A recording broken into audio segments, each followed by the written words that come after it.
বাস্তুশাস্ত্র এবং indoor plant বিশেষজ্ঞদের মতে ঘরে কিছু নির্দিষ্ট গাছ রাখলে যেমন বাতাসের মান উন্নত হয়, তেমনি ইতিবাচক শক্তি ও সমৃদ্ধি বৃদ্ধি পায় বলে বলা হয়। ১.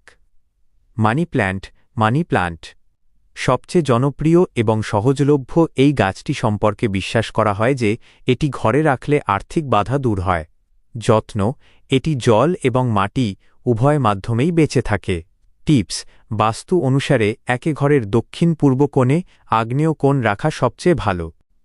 ২. Lucky bamboo.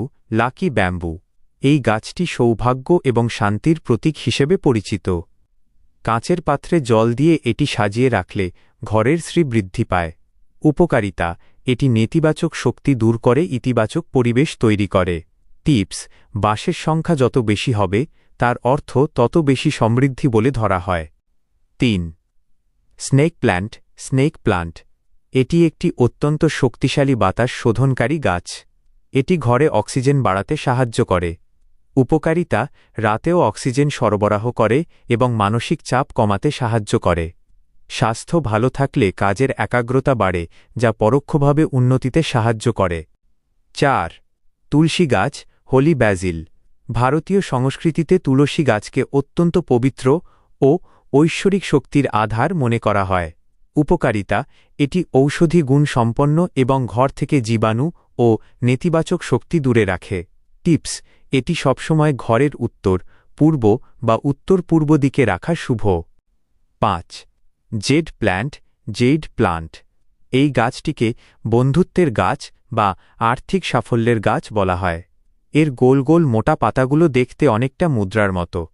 উপকারিতা: এটি সম্পদ আকর্ষণ করে বলে বিশ্বাস করা হয়। যত্ন: এটি রোদ পছন্দ করে, তাই জানালার পাশে রাখা ভালো। ৬. অ্যালোভেরা। অ্যালোভেরা অ্যালোভেরা শুধু ত্বকের যত্নেই নয়, বাস্তুমতে এটি সৌভাগ্য বয়ে আনে। উপকারিতা: এটি বাতাস থেকে ক্ষতিকারক টক্সিন দূর করে এবং ঘরের পরিবেশ সতেজ রাখে। একটি পরামর্শ: গাছ যেখানেই রাখুন না কেন সেগুলোর সঠিক যত্ন নেওয়া জরুরি। শুকনো বা মরা গাছ ঘরে রাখা অশুভ বলে মনে করা হয়, তাই নিয়মিত জল দেওয়া এবং ধুলো পরিষ্কার করা প্রয়োজন। ঘরের আশেপাশে বা উঠানে সঠিক গাছ লাগানো হলে তা বাস্তুমতে ইতিবাচক শক্তির সঞ্চার করে এবং আর্থিক শ্রীবৃদ্ধিতে সহায়ক হয় বলে বিশ্বাস করা হয়। আপনার বাড়ির আশেপাশে জায়গা থাকলে আপনি নিচের গাছগুলো লাগানোর কথা ভাবতে পারেন। ১. আমলকি গাছ। বাস্তুশাস্ত্রে আমলকি গাছকে অত্যন্ত শুভ বলে মনে করা হয়। বিশ্বাস করা হয় যে বাড়ির উত্তর বা পূর্ব দিকে আমলকি গাছ লাগালে ভগবান বিষ্ণুর আশীর্বাদ পাওয়া যায় এবং ঘরে অর্থের অভাব হয় না। এটি পরিবারের সদস্যদের সুস্বাস্থ্য বজায় রাখতেও সাহায্য করে। ২. শিউলি বা পারিজাত। কথিত আছে সমুদ্র মন্থনের সময় এই পারিজাত ফুল উঠে এসেছিল। এটি মা লক্ষ্মীর খুব প্রিয়। বাড়ির উত্তর বা পূর্ব দিকে শিউলি গাছ থাকলে তা সম্পদ ও সুখ-শান্তি আকর্ষণ করে। রাতে যখন এই ফুলের সুগন্ধ ছড়ায় তখন তা মানসিক প্রশান্তিও নিয়ে আসে। ৩. ডালিম বা বেদানা। আর্থিক সমৃদ্ধির জন্য বাড়ির সামনে ডালিম গাছ লাগানো খুব কার্যকর বলে মনে করা হয়।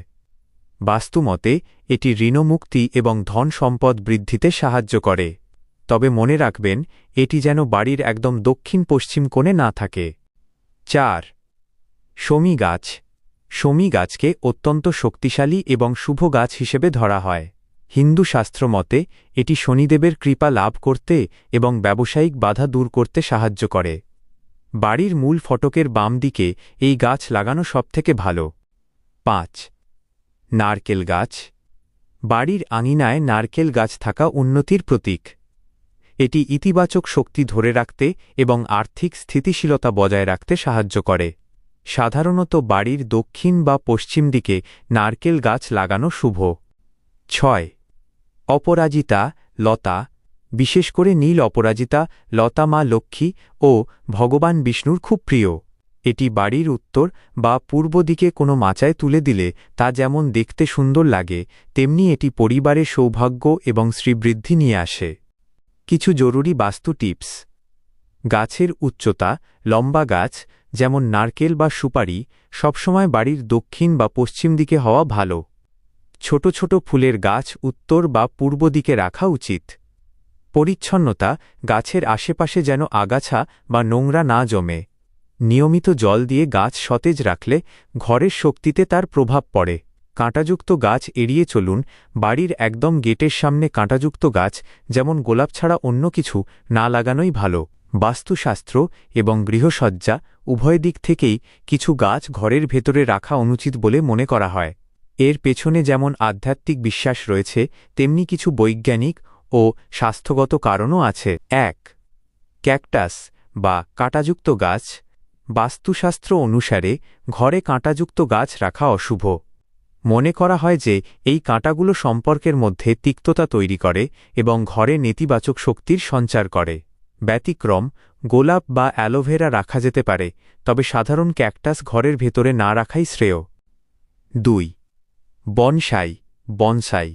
যদিও বনসাই দেখতে খুব শৈল্পিক ও সুন্দর, কিন্তু বাস্তুমতে এটি ঘরের উন্নতির পথে বাধা হয়ে দাঁড়াতে পারে। কারণ বনসাই হল বড় গাছের একটি কৃত্রিমভাবে খর্বাকৃতি রূপ। বিশ্বাস করা হয় যে এটি ঘরে থাকলে পরিবারের সদস্যদের প্রবৃদ্ধি বা ক্যারিয়ারের উন্নতি থমকে যেতে পারে। ৩. মেহেন্দি গাছ। অনেকে শখ করে বারান্দায় বা জানালার কাছে মেহেন্দি গাছ রাখেন, কিন্তু বাস্তু বিশেষজ্ঞরা এটি ঘরের ভেতরে রাখতে নিষেধ করেন। বিশ্বাস প্রচলিত আছে যে এই গাছ নেতিবাচক আত্মাকে আকর্ষণ করে এবং মানসিক অস্থিরতা বৃদ্ধি করতে পারে। ৪. তেঁতুল বা বাবলা গাছ। এই গাছগুলো কোনোভাবেই ঘরের ভেতরে বা সীমানার খুব কাছে রাখা ঠিক নয়। কারণ তেঁতুল গাছ সম্পর্কে বিশ্বাস করা হয় যে এটি নেতিবাচক শক্তির আধার। বৈজ্ঞানিক দিক থেকেও তেঁতুল গাছ প্রচুর পরিমাণে অ্যাসিডিক উপাদান ছাড়ে, যা মাটির জন্য ক্ষতিকর হতে পারে। ৫. কৃত্রিম বা শুকনো গাছ। ঘরের কোণে শুকনো ডালপালা বা প্লাস্টিকের নকল গাছ সাজিয়ে রাখা অনেকের পছন্দ, কিন্তু বাস্তু ও স্বাস্থ্য উভয় দিক থেকেই এটি ক্ষতিকর। কারণ শুকনো বা মরা গাছ স্থবিরতার প্রতীক, যা ঘরে প্রাণহীন পরিবেশ তৈরি করে। এছাড়া প্লাস্টিকের গাছে প্রচুর ধুলো জমে, যা শ্বাসকষ্টের কারণ হতে পারে। ৬. দুধযুক্ত গাছ, মিল্কি স্যাপ প্লান্টস। যেসব গাছের পাতা বা ডাল ছিঁড়লে সাদা আঠালো রস বা কষ বের হয়, যেমন কিছু প্রজাতির ক্যাকটাস বা রাবার প্ল্যান্টের নির্দিষ্ট ধরন, সেগুলো এড়িয়ে চলাই ভালো। কারণ এই ধরনের রস অনেক সময় বিষাক্ত হয় এবং শিশু বা পোষা প্রাণীদের অ্যালার্জি বা ত্বকের সমস্যার কারণ হতে পারে। মনে রাখার মতো বিষয়, গাছ ঘরের শোভাবর্ধন করে ঠিকই, কিন্তু সেগুলোর নির্বাচন সঠিক হওয়া প্রয়োজন। বিশেষ করে আপনার যদি বাড়িতে ছোট শিশু বা পোষা প্রাণী থাকে, তবে যে কোনো ইনডোর প্ল্যান্ট কেনার আগে সেটি বিষাক্ত কিনা তা যাচাই করে নেওয়া জরুরি।